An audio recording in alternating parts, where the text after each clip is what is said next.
الرجال قوامون على النساء بما فضل الله এই আয়াতে আল্লাহ তাআলা স্বামীর পাওনার আলোচনা করেছেন, স্ত্রীর পাওনা আলোচনা করেছেন।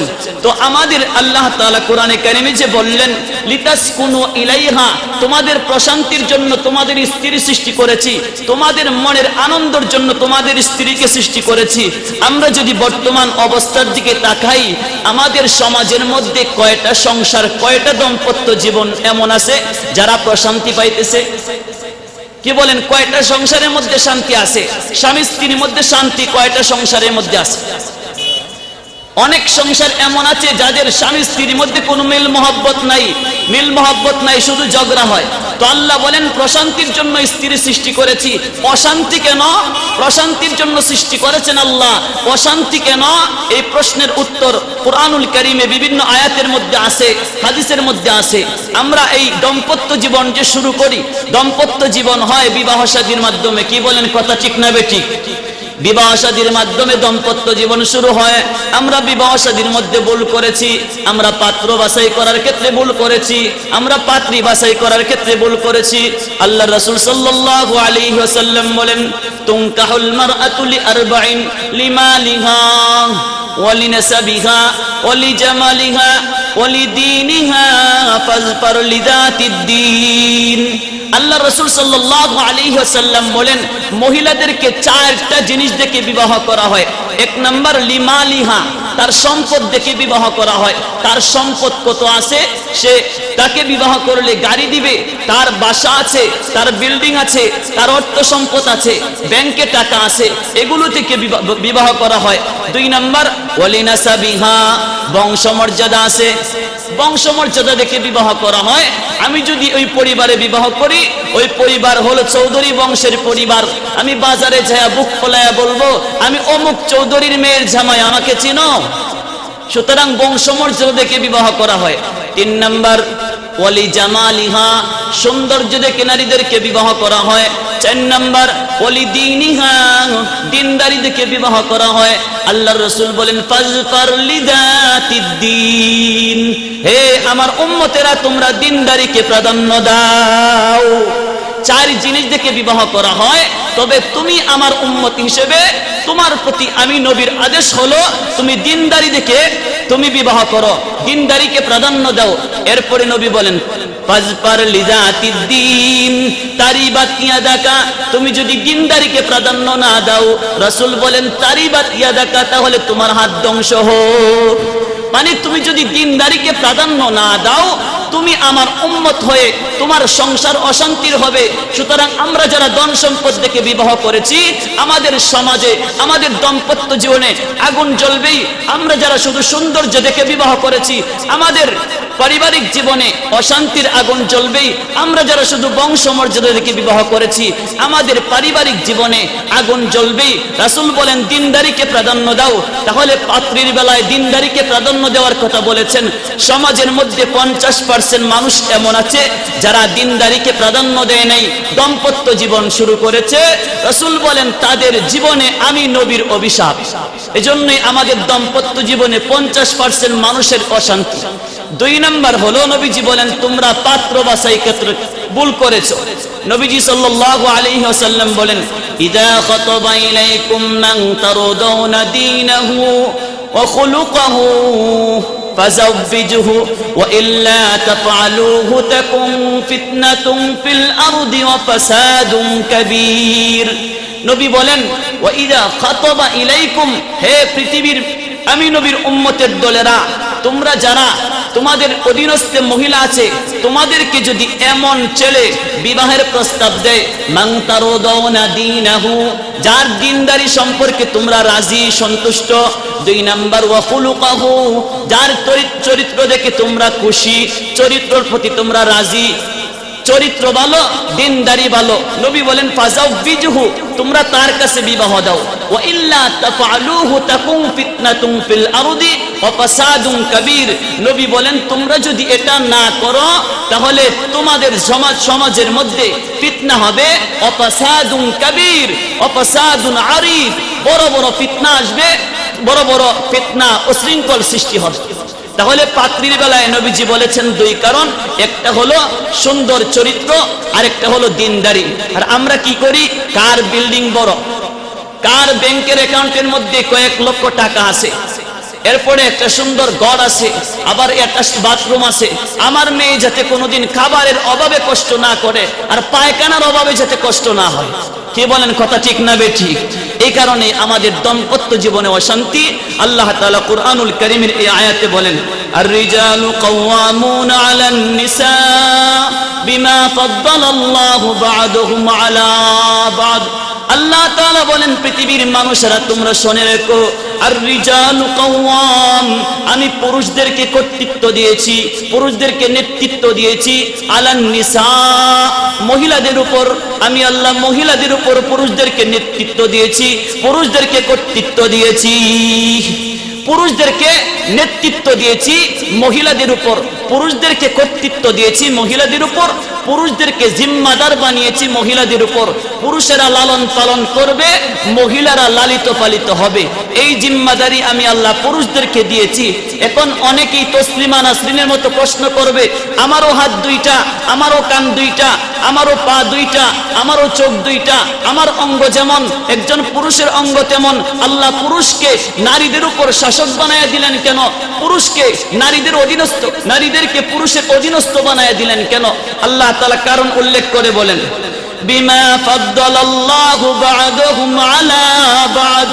এ পৃথিবীর মানব জাতি তোমরা শুনে রেখো, আমি আল্লাহ পুরুষদেরকে মহিলাদের উপর কর্তৃত্ব দিয়েছি কেন? এক নাম্বার কারণ হলো বিমা ফাদ্দালাল্লাহু বা'দাহুম আলা বা'দ। ফাদ্দালাল্লাহু বা'দাহুম আলা বা'দ, আল্লাহ এক দলকে আরেক দলের উপর প্রাধান্য দিয়েছেন, মর্যাদা দিয়েছেন, সম্মানিত করেছেন, অর্থাৎ পুরুষদেরকে সম্মানিত করেছেন নারীদের উপর। কেন সম্মানিত করেছেন? আয়াতের তাফসীরে আল্লামা ফখরুদ্দিন রাজি রাহমাতুল্লাহি আলাইহি লিখেন যে আল্লাহ তাআলা পুরুষদেরকে সম্মানিত করেছেন দুই কারণে। এর মধ্যে একটা কারণ হলো আল্লাহ তাআলা পুরুষদের মাথার মধ্যে ব্রেন বেশি দিয়েছেন, মগজ বেশি দিয়েছেন। মহিলাদের চেয়ে পুরুষের মাথায় ব্রেন বেশি আছে, মগজ বেশি আছে। দুই নাম্বার, পুরুষদের দেহে শক্তি বেশি দিয়েছেন, পুরুষদের দৈহিক শক্তি বেশি, পুরুষদের মেধা শক্তি বেশি। বিজ্ঞানীগণ বলেন, আমরা যে কথাবার্তা আলোচনা শুনি, ঘটনা শুনি, এগুলো সংরক্ষণ করি, আমাদের লক্ষ লক্ষ কোটি কোটি বক্স আছে, বক্স। এই বক্সগুলো হিসাব করে বিজ্ঞানীগণ বলেন, একজন পুরুষের মাথার মধ্যে যতগুলো বক্স আছে, একজন নারীর 400 কোটি বক্স মহিলাদের মাথার মধ্যে কম আছে, পুরুষের মাথার মধ্যে বেশি আছে। সুতরাং পুরুষের মেধা শক্তি বেশি। দুই নাম্বার, পুরুষের দৈহিক শক্তি বেশি। একজন মানুষ উপার্জন করার জন্য দুইটা জিনিস দরকার, একটা হলো তার মেধা শক্তি, আর একটা হলো দৈহিক শক্তি। সুতরাং একজন পুরুষ মেধা দিয়ে উপার্জন করবে, দৈহিক শক্তি দিয়ে উপার্জন করবে। এজন্যই আল্লাহ তাআলা শরীয়তের বিধান দিতে যেয়া আল্লাহ তাআলা পুরুষদেরকে কঠিন বিধান দিয়েছেন। নবী শুধু পুরুষ হবে, কোনো মহিলা হতে পারে নাই, কারণ মহিলা অপূর্ণাঙ্গ, পুরুষ হলো পূর্ণাঙ্গ। পুরুষের মেধা শক্তি বেশি, পুরুষের দৈহিক শক্তি বেশি। ইমামতি শুধু পুরুষে করবে, মহিলা করতে পারবে না, কারণ মহিলার মেধা শক্তি দুর্বল, মহিলার দৈহিক শক্তি দুর্বল। ইমামতি শুধু পুরুষে করে। এরকম ভাবে তালাক দেওয়ার অধিকার আল্লাহ শুধু পুরুষদেরকে দিয়েছেন, কোনো নারীকে দেয় নাই। কেন? নারীর জ্ঞান বিদ্যা দুর্বল, নারীর দৈহিক শক্তি দুর্বল।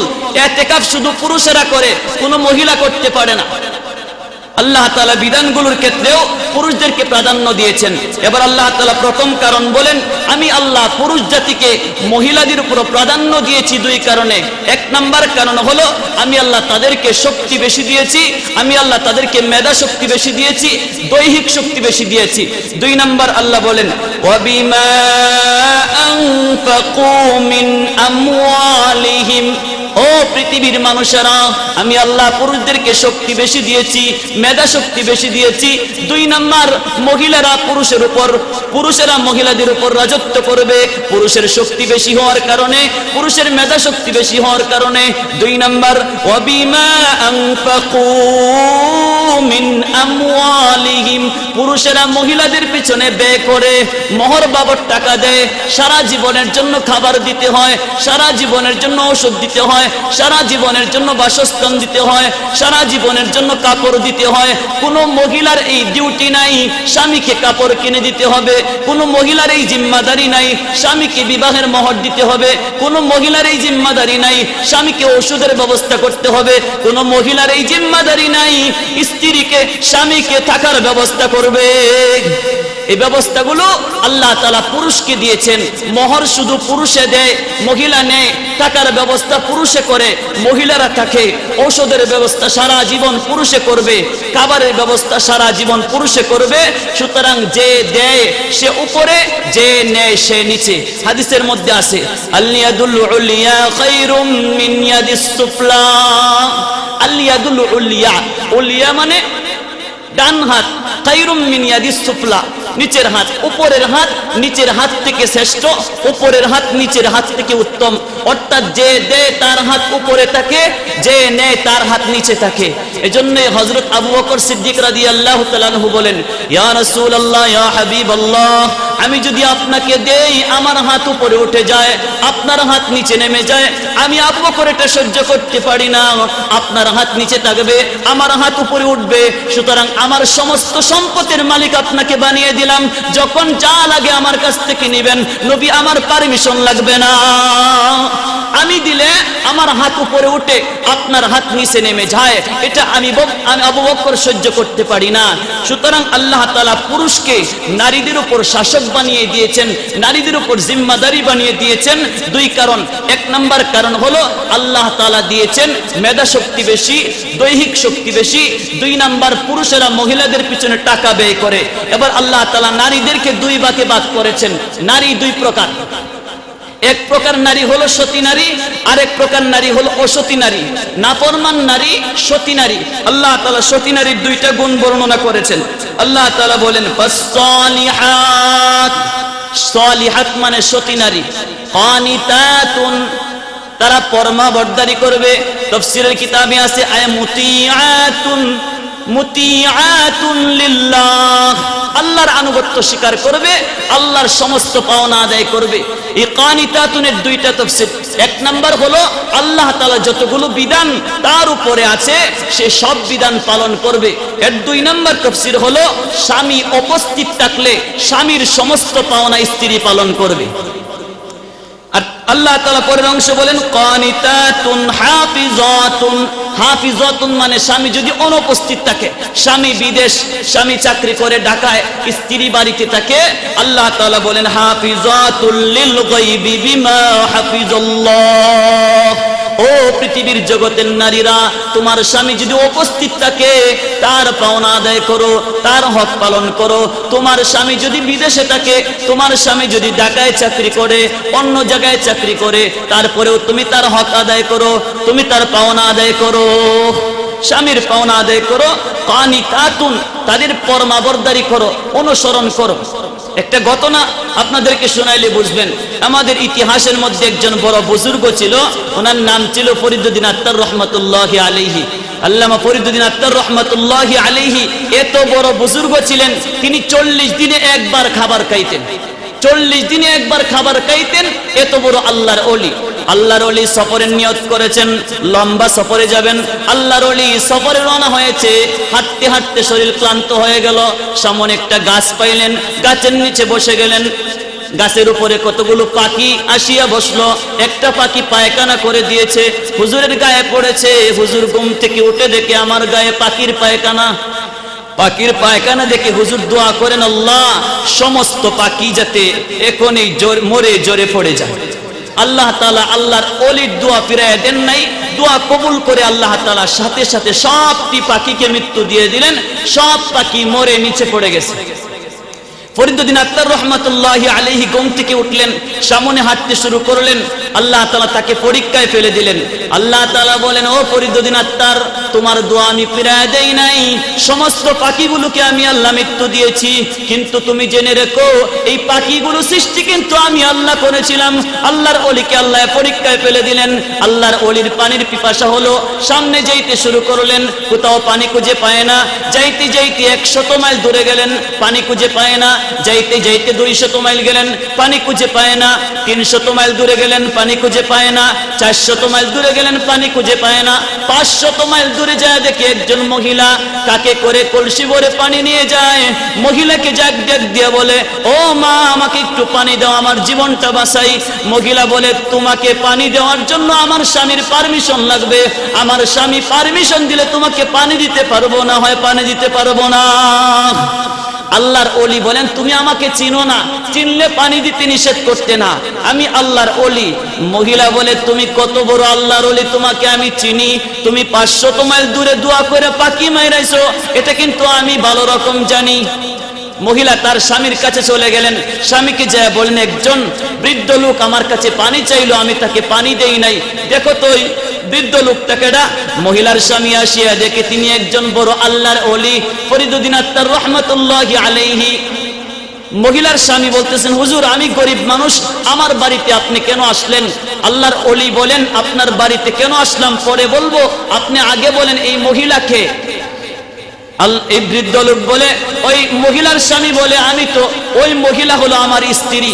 বলে, তোমার স্ত্রী এত বড় কামেল কিভাবে হলো, এত বড় আল্লাহর ওলি কিভাবে হলো? এই বৃদ্ধ ওই লোকটা বলতেছে যে, আমার স্ত্রী, আমি যুবক ছিলাম তখন আমি খুবই খারাপ ছিলাম, নেশা করতাম, মদ পান করতাম। মদ পান করে যখন বাড়িতে যাইতাম, আমার স্ত্রীকে পিটাইতাম, ইচ্ছা মতো পিটাইতাম। পিটানোর কারণে আমার স্ত্রী তার বাপের কাছেও বলে নাই, মায়ের কাছেও বলে নাই, দুনিয়ার কোনো মানুষের কাছে বলে নাই, ধৈর্য ধারণ করত। আমি একদিন আমার স্ত্রীকে পিটাইতে পিটাইতে ক্লান্ত হয়ে গেলাম। ক্লান্ত হয়ে তার কাছে পানি চাইলাম, ঘরে পানি ছিল না।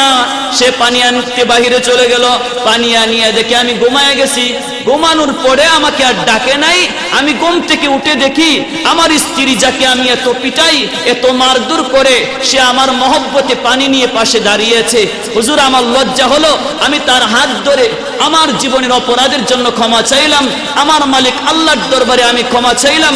ক্ষমা চাওয়ার পরে আল্লাহর দরবারে আমি দোয়া করেছি, আল্লাহ, আমার স্ত্রীকে আপনি সবচেয়ে বড় আল্লাহর ওলি বানাইয়া নেন। আল্লাহ তাআলা আমি মত করে দোয়া কবুল করে আমার স্ত্রীকে আল্লাহ তাআলা এত বড় ওলি বানিয়েছেন। হুজুর, 500 মাইল দূরে কেন, 1000 মাইলের ভিতরে কি হয়, আমার স্ত্রী চোখ বন্ধ করলে সব বলতে পারে সুবহানাল্লাহ। একজন মদপুর স্বামীর আনুগত্য স্বীকার করে একজন মহিলা বড় আল্লাহর ওলি হয়ে গেছে। আল্লাহ তাআলা এটাই বলেন, কানিতাতুন, ও পৃথিবীর জগতের মহিলারা, তোমরা তোমাদের স্বামীর আনুগত্য স্বীকার করো, আল্লাহর আনুগত্য স্বীকার করো, আল্লাহর আদেশ পালন করো, আল্লাহর পাওনা দাও।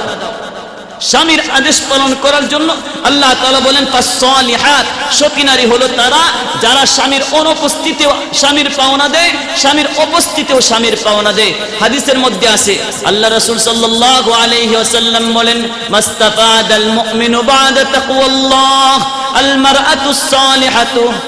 রাসূল কারীম সাল্লাল্লাহু আলাইহি ওয়াসাল্লাম বলেন, একজন মুসলমান, একজন মুমিন ঈমান গ্রহণ করে পরহেজগারি ছাড়া তাকওয়া অবলম্বন করার পরেই সতী নারীর চেয়ে বেশি উপকৃত সে অন্য কোনো বস্তুর দ্বারা হতে পারে না। এবার নবীজি সতী নারীর কয়েকটা নিদর্শন বর্ণনা করেছেন।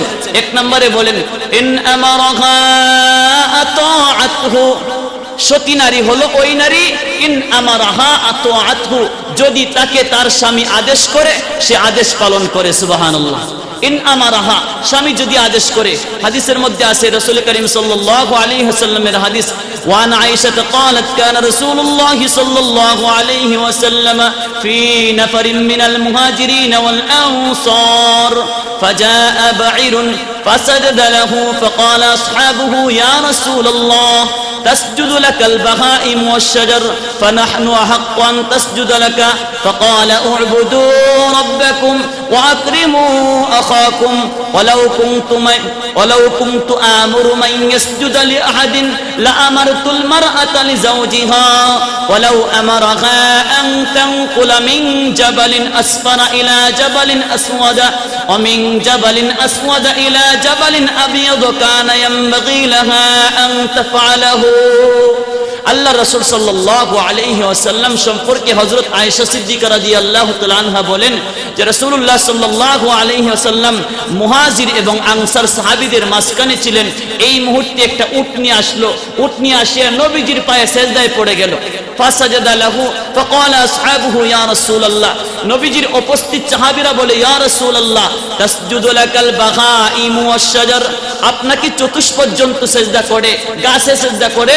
ফানাহনু আহাক্কু আন তাসজুদা লাকা, সুতরাং আমরা তো আপনাকে সেজদা করার বেশি হকদার, আজকে থেকে আপনাকে আমরা সেজদা করিব। আল্লাহ রাসূল বলেন উ'বুদু রাব্বাকুম ওয়া আকরিমু আখাকুম, উ'বুদু রাব্বাকুম, তোমরা আল্লাহর ইবাদত করো, ওয়া আকরিমু আখাকুম, এবং তোমাদের ভাই আমি নবীকে তোমরা সম্মান করো। ওয়ালাউ কুনতু আমুরু মান ইয়াসজুদা লিআহাদিন, আমি নবী যদি দুনিয়ার কাউকে সিজদা করার অনুমতি প্রদান করতাম, লা আমারতুল মারআতা লিজাওজিহা, আমি নবী প্রত্যেকটা স্ত্রীকে বলতাম তারা যাতে তাদের স্বামীর পায়ে সিজদা করে। প্রত্যেকটা স্ত্রীকে বলতাম তারা যাতে তাদের স্বামীর পায়ে সিজদা করে। এর পরের অংশে নবীজি বলেন ওয়ালাউ আমারাহা আন তানকুলা মিন জাবালিন আসফারা ইলা জাবালিন আবিয়াদ, ওয়ালাউ আমারাহা, স্ত্রীকে যদি স্বামী এমন আদেশ করে আন তানকুলা মিন জাবালিন আসফারা, হলুদ পাহাড় কাটিয়া কাটিয়া ইলা জাবালিন আসওয়াদা, কালো পাহাড়ের মধ্যে নিবে, অমিন জাবালিন আসফারা আসওয়াদা ইলা জাবালিন আবিয়াদ, কালো পাহাড় কাটিয়া সাদা পাহাড়ে নিবে, হলুদ পাহাড় কাটিয়া কালো পাহাড়ের মধ্যে নিবে। পাথরের পাহাড়, পাহাড়ের মধ্যে কোটি কোটি টন পাথর আছে। নবীজি বলেন পাথর কাটা কষ্ট, আবার কষ্ট করার পরে বহন করে এক জায়গা থেকে অন্য জায়গায় নিয়ে যাবে, এমন কঠিন কথাও যদি, এমন কঠিন কাজের ব্যাপারে স্বামী যদি আদেশ করে, নবী বলেন কানা ইয়ামবাগি লাহা আন তাফআলাহু, এমন কাজটা করাও স্ত্রীর জন্য জরুরি, স্ত্রীর জন্য উচিত, এমন কাজটা করাও। রাসূলুল্লাহ সাল্লাল্লাহু আলাইহি ওয়াসাল্লাম এখানে নেকি সতী নারীর কথা বর্ণনা করতে যায় তিনি বলেন ইন আমারাহা, যদি স্ত্রীকে আদেশ করে স্বামী, আতআতহু, স্বামীর আদেশ সে পালন করে, ওয়া ইন নাযরা ইলাইহা সাররাতহু, ওয়া ইন নাযরা ইলাইহা, যদি স্বামী তার দিকে তাকায়, সাররাতহু, স্বামীকে আনন্দ দেয়, বিভিন্ন অঙ্গভঙ্গির মাধ্যমে হাসি মুখে স্ত্রী স্বামীকে আনন্দ দেয়। ওয়া ইন আকসামা আলাইহা আবাররাতহু, স্বামী যদি তার ব্যাপারে কসম করে, সে স্বামীর কসমের কাফফারা থেকে বাঁচানোর জন্য স্বামীকে কসমের কাফফারার মধ্যে ফেলায় না, সে কসম পুরা করে। ওয়া ইন আকসামা আলাইহা আবাররাতহু ওয়া ইন গাবা আনহা নাসহাতহু ফি মালিহা ওয়া নাফসিহি, নবী বলেন স্বামী যদি তার কাছ থেকে দূরে থাকে, স্বামী অন্য জায়গায় থাকে, তাহলে সে তার সম্পদ, স্বামীর মাল সম্পর্কে সে নসিহত করে, মানে সৎ কামনা করে, স্বামীর মালের হেফাজত করে, নিজের জানকে স্বামীর জন্য হেফাজত করে রাখে। সুবহানাল্লাহ। এখানে সতী নারীর 4টা গুণ বলেছেন। তো আল্লাহ তাআলা বলেন যে পুরুষ নারীর উপর কর্তৃত্ব করবে 2 কারণে। 1 নম্বর কারণ হলো যে আমি আল্লাহ তাদেরকে এই অধিকার দিয়েছি। 2 নম্বর স্বামীরা স্ত্রীর পিছনে ব্যয় করে। এরপরে আল্লাহ তাআলা বলেন নারী 2 প্রকার, এক প্রকার নারী হলো সতী, আর এক প্রকার নারী হলো অসতী। এখন প্রশ্ন হলো শুধু আপনি নারীকে শাসন করবেন আর আপনি স্ত্রীকে শুধু শাসাইবেন, আর আপনাকে আল্লাহ তাআলা এই অধিকার দিয়েছে, নারীদেরকে কোনো অধিকার দেয় নাই, ব্যাপারটা কিন্তু তেমন না। আল্লাহ তাআলা কোরআনে কারীমে বলেন ওয়াশিরুহুন্না বিল মারুফ فإن كرهتموهن فعسى أن تكرهوا شيئا ويجعل الله فيه خيرا كثيرا। আল্লাহ তাআলা বলেন ওয়াশিরুহুন্না বিল মারুফ, হে পৃথিবীর পুরুষেরা তোমরা তোমাদের স্ত্রীর সাথে ভালো ব্যবহার করো, সৎ ব্যবহার করো, উত্তম আচরণ করো।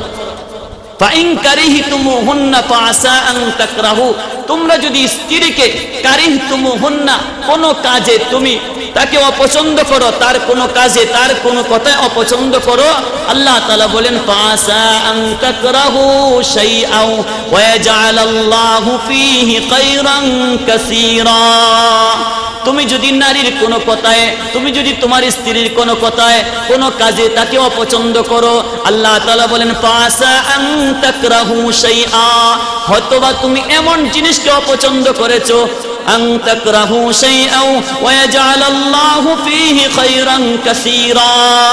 তুমি এমন জিনিসকে অপছন্দ করেছো, ওয়া ইয়াজআলাল্লাহু ফীহি খায়রান কাসীরা, যার মধ্যে আল্লাহ তাআলা অগণিত নিয়ামত রেখে দিয়েছেন। সুবহানাল্লাহ। নারীর মধ্যে আল্লাহ তাআলা অগণিত নিয়ামত দান করেছেন। যেমন নারীরা সন্তান ধারণ করে পেটের মধ্যে সন্তান ধারণ করা যে কষ্ট, দুনিয়ার সমস্ত পুরুষে এই বিধানটা পালন করতে পারবে? বলেন পারবে? পালন করতে পারবে না। একজন নারী যখন তার সন্তান পেটের মধ্যে ধারণ করে, তার যে কষ্ট হয়, এই কষ্ট যদি সারা দুনিয়ার সমস্ত পুরুষকে ভাগ করে দেওয়া হয়, পুরুষ সহ্য করতে পারবে না। 2 নাম্বার, নারী তার সন্তান প্রসব করার যে কষ্ট, দুনিয়ার কোনো পুরুষ পারবে না। 3 নাম্বার, নারীরা তাদের সন্তানদেরকে দুধ পান করায়, দুধ পান করানোর কষ্ট দুনিয়ার কোনো মানুষ পারবে না। আমরা পুরুষ জাতি স্ত্রীদের উপর সন্তান রেখে বাজারে চলে যাই, বাজার থেকে 10টা বাজে আসিয়া বলি খাবার হয়েছে কিনা। আমরা স্ত্রীদেরকে এমন রাখাল বানিয়ে রেখেছি, স্ত্রীদের প্রতি আমাদের আদেশ হলো খাবার তৈরি করো, সন্তান লালন পালন করো। একজন রাখালের মতো সারাদিন কাজ করতেছে। 10টা বাজে আমি আসি, আমাকে জেনে রাখতে হবে আমি যে 10টা বাজে আসলাম, আমার এই সন্তানটা লালন পালন করতে তার কতটুকু কষ্ট হয়েছে, আমার রান্না করার জন্য তার কতটুকু কষ্ট হয়েছে, আমি এই চিন্তা করি নাই। এখানে আরেকটা বিষয় জানার দরকার যে প্রত্যেকটা স্বামীর যৌবন স্ত্রীর জন্য আমানত, আর প্রত্যেকটা স্ত্রীর জন্য স্বামীর জন্য আমানত। প্রত্যেকটা স্বামীর সময় স্ত্রীর জন্য আমানত, প্রত্যেকটা স্ত্রীর সময় স্বামীর জন্য আমানত। আমি আমার আমানত স্ত্রীর সময় নিয়ে বাজারে হাটে ঘাটে মাঠে ঘোরাফেরা করি, 11টা মাসে আসি, আমি আমার স্ত্রীর পাওনা আদায় করি নাই। আমার সময় দেওয়ার প্রয়োজন ছিল আমার স্ত্রীর কাছে, আমার সময় দেওয়ার প্রয়োজন ছিল আমার সন্তানের কাছে। আমি সময় দিই চাষটলে, আমি সময় দিই বাজারে। আমি তো সবচেয়ে বড় জালিম, আমার স্ত্রী হক নষ্ট করতেছে।